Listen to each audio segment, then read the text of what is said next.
FutureWork 65. Google's ChatGPT Killer Gemini is live. But is it fake? And should you use it? After being pressured to deliver a ChatGPT alternative, Google presented Gemini, its OpenAI competitor, last week. In the launch video, Google CEO Sundar Pichai explains that Google's AI product is a logical extension of the company's mission to make the world's information accessible, especially as that information has gotten larger and more complex than ever. We always viewed our mission as a timeless mission. It's to organize the world's information and make it universally accessible and useful.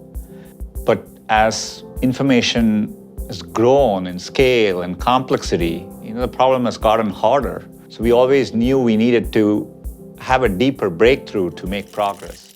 What makes Google Gemini different from OpenAI's ChatGPT? The two key differences that Google highlighted in its launch of Gemini are 1. Multimodal, and 2. Reasoning. So let's dive into that. 1. Multimodal refers to how Google has built Gemini from the ground up to process text, video, voice, and code. In ChatGPT, that's something that came later into the model. As Oriol Vinales, the VP of Research at Google DeepMind, said, "Traditionally, multimodal models are created by stitching together text-only, vision-only, and audio-only models in a suboptimal way at a secondary stage. Gemini is the multimodal from the ground up, so it can seamlessly have a conversation across modalities and give you the best possible response." The second difference with ChatGPT is reasoning. Reasoning means that Google believes that Gemini is better at thinking than ChatGPT, logically processing inputs and outputs. As Demis Hassabis, the CEO and co-founder of Google DeepMind, explains, combining multimodal with reasoning means that Gemini is more intuitively smart. Gemini is our largest and most capable model. It means that Gemini can understand the world around us in the way that we do and absorb any type of input and output. So not just text like most models, but also code, audio, image, and video. Like a detective looking for clues at mass scale, the combination of these benefits mean Gemini is good at finding important stuff in large data sets no matter what the modality: text, visuals, voice, or code. 3 flavors of Gemini. Fun fact: Gemini, the Latin word for twins, came about because Google had different teams working on language modeling. According to Chief Scientist Jeff Dean, Google felt that it was time for them to start working together, and that resulted in Gemini. As Jeff shared on Twitter, the twins are the folks in the legacy Brain team and the legacy DeepMind team that started to work together on the ambitious multimodal product we call Gemini. Jeff also added that Gemini was also the NASA project that was the bridge to the moon between the Mercury and Apollo programs. Gemini, Google's largest and most capable AI model, comes in 3 flavors. Gemini Ultra. Gemini Ultra is the largest and most capable model that Google has yet built for highly complex tasks. Most reporting about Google's Gemini versus OpenAI's ChatGPT focuses on Ultra. It's very important though to note that this version of Gemini, used in all the demos I'll talk about below, is not live yet. Google is still finalizing testing, including safety tests, ahead of a rollout sometime next year. This also means that it's possible that by the time that Gemini Ultra actually launches, GPT-5 will already be out, and that comparisons made this week will hold no ground. Okay, the second flavor of Gemini is Gemini Pro. This is a less powerful but more economically sensible version of Gemini. It will be available in Google's GPT, Bard, and it's best compared to GPT 3.5, which powers the free version of ChatGPT. And then there's Gemini Nano, an efficient model for on-device tasks. This model will be used on Pixel phones, allowing you to summarize recordings and having smart reply in Gboard, starting with WhatsApp. Google also shared that in the coming months, these 3 versions of Gemini will be available in more products and services like Search, Ads, Chrome, and Duet AI. So what does Google Gemini do?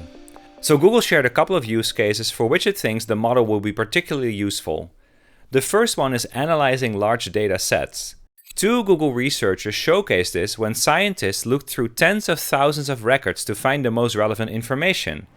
Based on a prompt to Gemini, the model could distinguish between studies relevant to the query and those that weren't, something that otherwise would have taken a long and painstaking process by a human.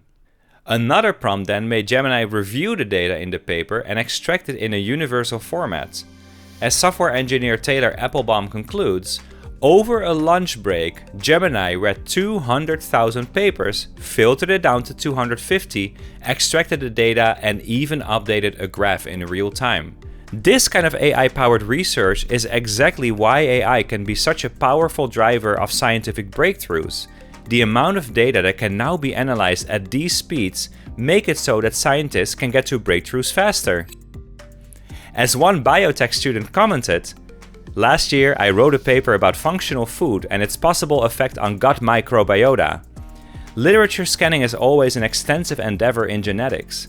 We hit dead ends, we found irrelevant information, and tiredness caught up with us. Gemini would not only have been a time saver, but it could also enable scientists to pull incredible feats in a heartbeat." Combine this data and insights capability with AI's ability to generate limitless scenarios of synthetical test data, and it's easy to see how these developments will usher in an era where medicine is created, not invented, with a simple prompt. Explaining reasoning and math and physics. The second example that Google showed is a homework assignment review. So if you're a parent and ever needed to help your kids with homework, Google has really good news for you. In a demo, Google's Sam Chung shows how Gemini can read a handwritten piece of homework, analyze the answers, and explain where and how the student went wrong. It can then explain the concepts that need more clarification. And AI can do so in any phrasing that's most helpful and relevant to you.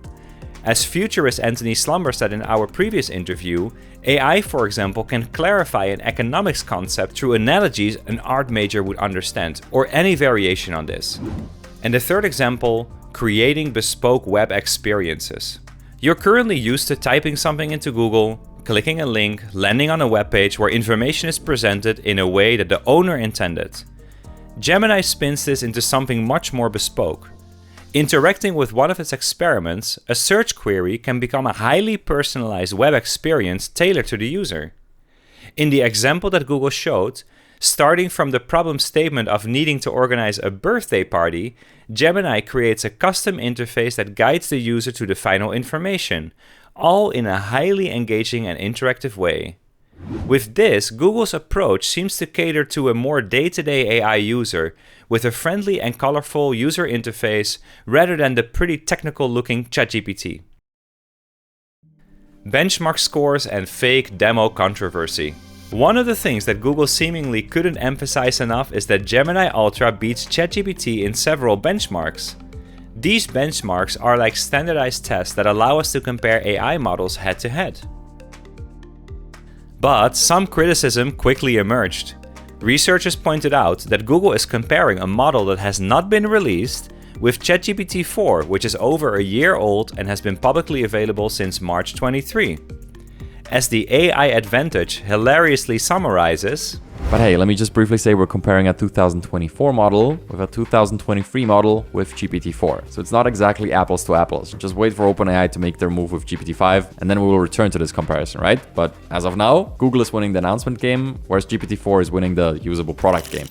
Additionally, the benchmarks compare Gemini to GPT-4 in ways that are not apples to apples. For one, the version of GPT-4 that they have used is through APIs, not directly from the model. Secondly, Gemini was tested with a different methodology than GPT-4, optimizing it for better quality outputs. As Philip Smith, the text lead at AI community Hugging Face says, "Never trust marketing content." But a much bigger controversy broke out mere days after the Gemini announcement when it came out that the most impressive demo wasn't real. A video where squiggly lines progressively turn into a duck and where Gemini seems to be guessing along the way, together with other games, did not happen as such. While in the demo it looks like there's a two-way conversation between the user and Gemini, in reality, Gemini responded to still images of the original video alongside some text prompts, a very different experience than what was shown.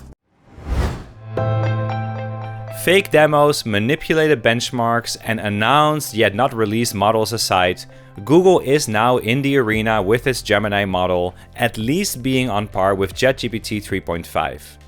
Once the model does launch, it will be another great tool to have in your toolkit as a future-forward leader. The applications in data analysis, problem solving, and interactive content interfaces that Google demonstrated will all be valuable for us to work smarter and not harder. To stay ahead, start by trying the new Bard with image inputs and be first in line to Pilot Ultra once it arrives. Until then, have a great remainder of your week. I will be out for the last 2 weeks of this year and see you back in January. Happy holidays and a happy new year.